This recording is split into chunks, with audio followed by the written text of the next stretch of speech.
So today, we're going through our goodies that were here. Sinead had bought all of these things from America and had them sent to her parents in South Africa. So this is the first time we're getting a look at everything. So we'll go through little by little and start putting these together with the goodies we brought from America and give you a better idea of what our Offgrid Vision is. Moeni. My name is Karena, this is Shanae, and we are building strength by moving off-grid. Each week we will share our progress as we begin to bring this off-grid vision to life. For our Patreons, we'll begin an additional private blog that shares more details and answers your personal questions. All our off-grid goodies. Yeah. Our groot off-grid goodies. And the grootest of them all, Toyota Hilux, baby. This is the fanciest thing that we have ever owned. 4x4, double cab. We lifted up the wheels a little bit because the roads are pretty rough in the Eastern Cape. So if we're not prepared, it's gonna cost us in the long run. So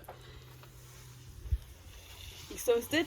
I'm gonna move this back so that we can bring some of these goodies out and start going through them and see what we've got.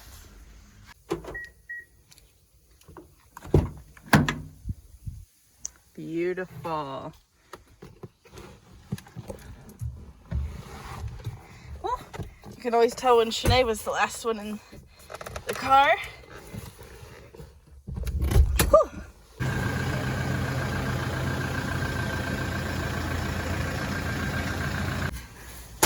This is our tent contents. So we have one 5x5 meter one, which will be like our lounge area, our kitchen stuff would be in there, and yeah, that would be our meeting space. And then we have two smaller ones that's 3 meters by 8, I think.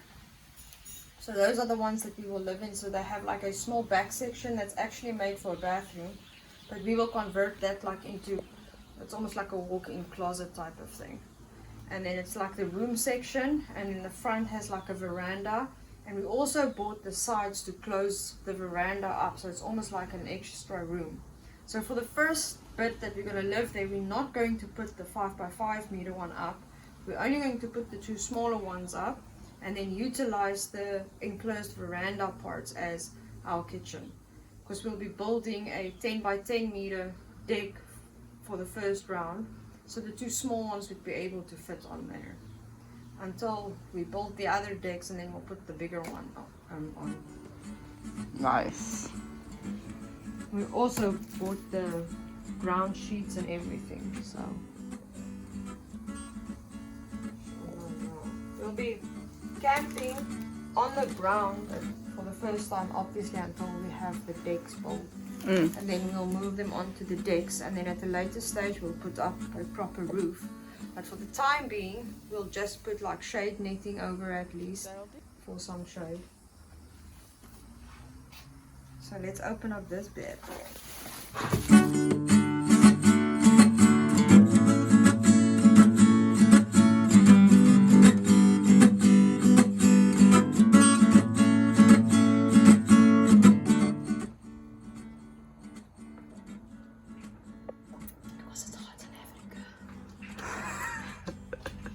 But I can breathe at least. Here's the sideboard set, so that's one. This is one set now.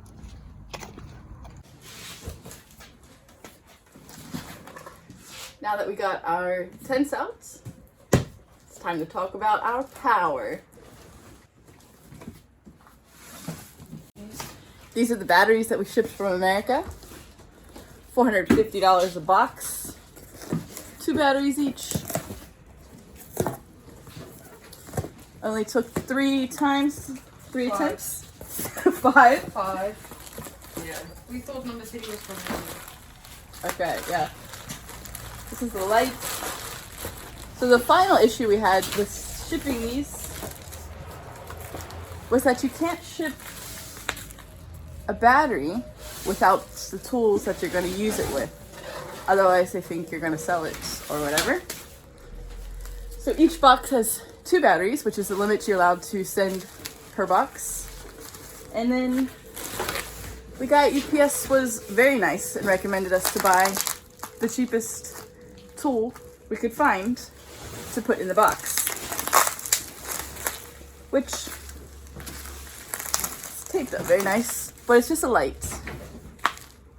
It's also the lightest thing that we could send, so that didn't add too much to our shipping costs. Those small lights are actually going to be very useful, because what we didn't realize is obviously the first day we get on the farm we won't have our electrical stuff set up, so there's now a light per tank for us to use. And I mean, it's charged with, you can charge them all up before the time and they should last us at least 3 or 4 days of lights at night. We don't need that much really. So everyone is wondering, now once you get on the farm, how's your power going to work? And my dad does not understand that we are sorted, we are going to have power.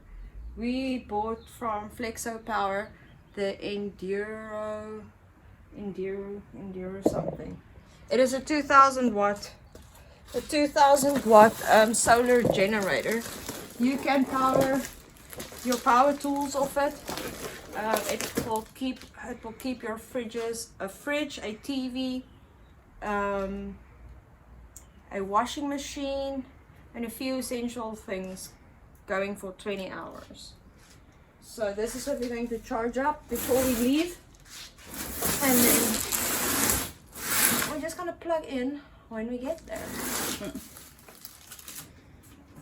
It's a super convenient time to test it too, because load shedding's been at level 5 since we've been back, which means 6. Which means it's going off 2 to 3 times a day for 2.5 hours at a time. So a lot of people don't have electricity most of the time. It's about 20 k's. Can you lift it? Why? Can I lift it? Wow. 45 pounds, Melly. That's what the barbell weighs. Oh! Clean! Just kidding.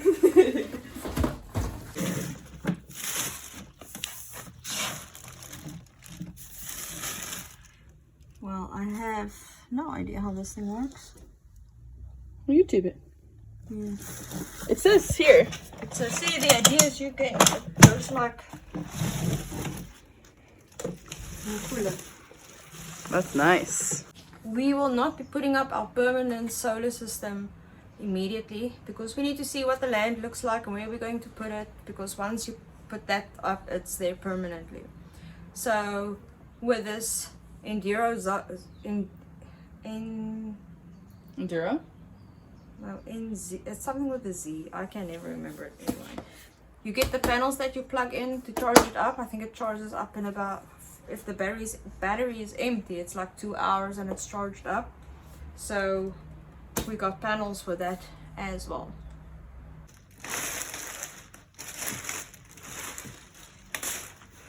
Oh my god, it even has a handle to carry your solar panels. Convenient. And then Nice. there goes your Wires. wires. Oh, and it connects inside here. So the connection comes from the panels inside here. And you connect your panels. So then also with the power is, obviously we need to, here's our batteries that we got, and they will be charged on this system. We'll charge them on this system, and this we will plug into the solar generator. And then, like, most of our tools are the DeWalt tools that only utilizes batteries, so we cut out using harmful gas and stuff, except we have 2 babies that need petrol gas, which are these. So we're gonna put the chickens on the land to help with the composting stuff, but we are also going to till. This one. I love your I smile. don't know how I'm gonna be able to hold this thing. Jeg vil starte med CVS. Bodies are gonna be sore, but yeah. This one takes fuel, and then we have the auger to make the holes for the poles. That also unfortunately takes fuel. There's no battery options for them. But it's luckily not something we're going to be doing on a regular basis, because we're going to go no toll. We'll only toll the first time, get it loose. So when we start new gardens, we'll be using this, Yes. which we were originally going to rent, but we realized the price to rent one of these is the same as, well, renting it for 11 days or something like I that. think it was something like 11 days added up to the cost of just buying it. Right.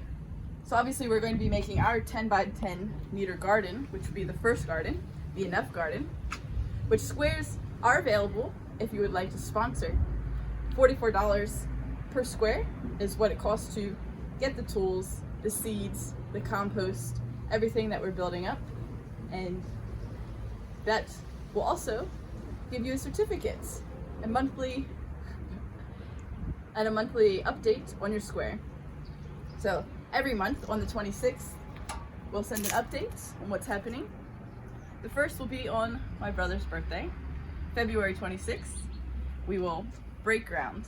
So the first update you'll see will be us marking out where the garden will be, which now is just bush. But a year from now, there'll be food. We hope to have our first seeds growing or planted month 9, and hopefully we'll be eating from the garden month 12.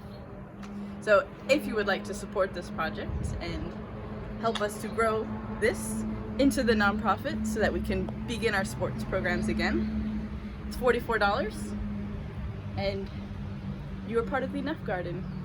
And if you didn't know, you are enough. So we just ask this one time for the year, just help us with the $44 and help other people. Give the gift that keeps on giving. Our first attempts at gardens in some of the township areas it worked for a little, but the soil was just too unhealthy. The soil was dry and it took a lot of effort and we didn't really get anywhere.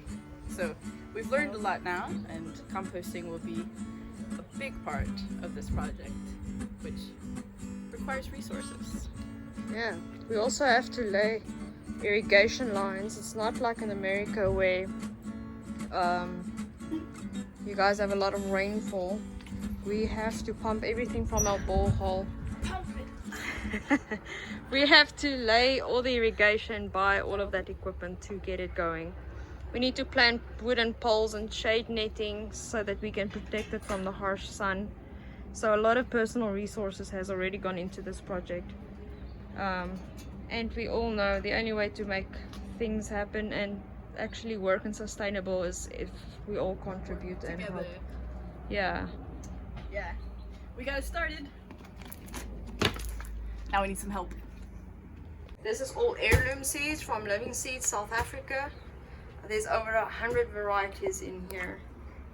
There is a mixture of indigenous and then like normal indigenous to us, but there's also like indigenous of other countries too. Can you explain what heirloom means?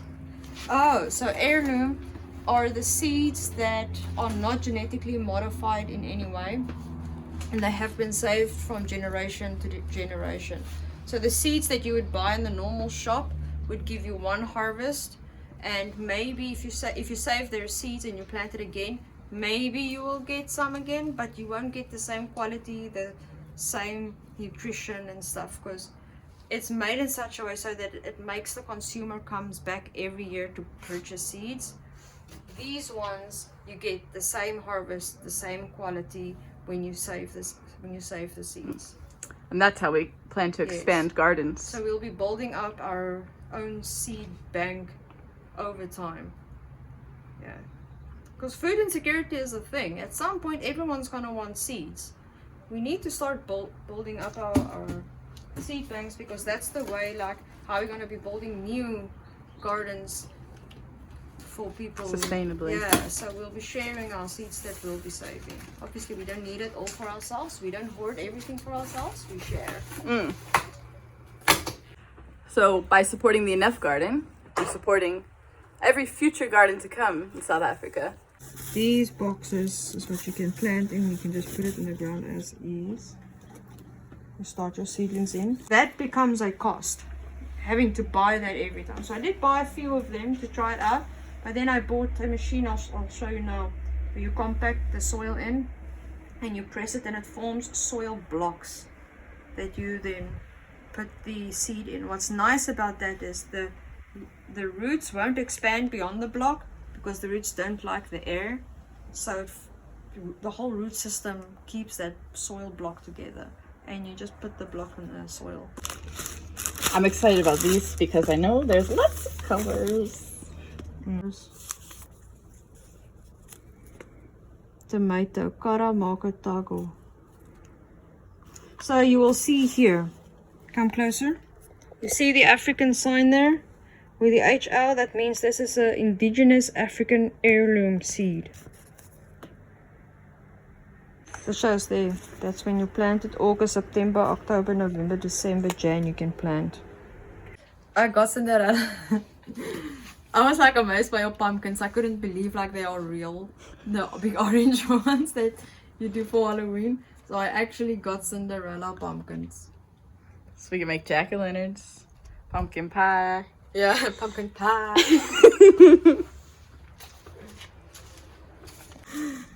We're not done. This is just some of it. This is just one small bag of everything. Microgreen growing system. Full of nutrients, nice for salads and stuff. Dude. There's instructions in. How much microgreens cost to like buy? Yeah. Anything fancy. All thanks to Mama Earth. beetroot, white mustard, Chris. Now there are other ones that you can buy, but like this is a kit that just gives you like the basics. So you only grow them with until it's a small sprout, and that's just harvest that and it keeps growing.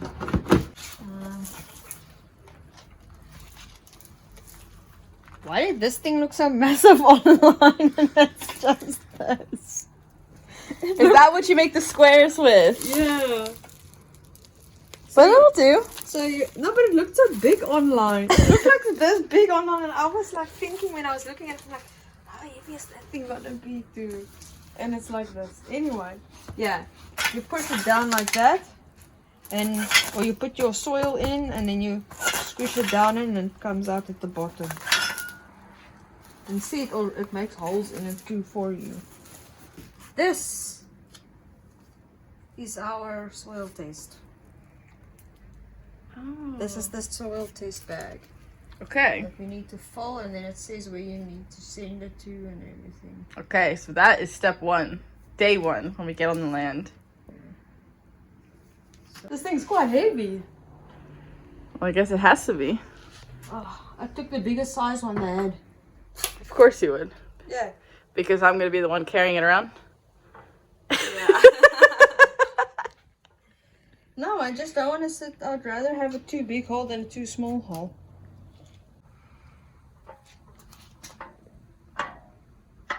That's cool. This is the top piece of the auger,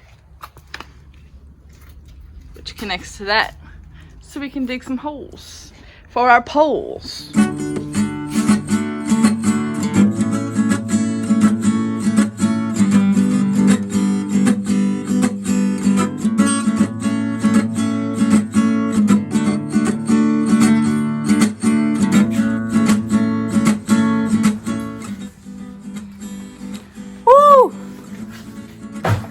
Bottom, but looking much better in here. That'll do. We've got our tents with the electrical stuff in behind, the auger, tents, compost stuff, seeds.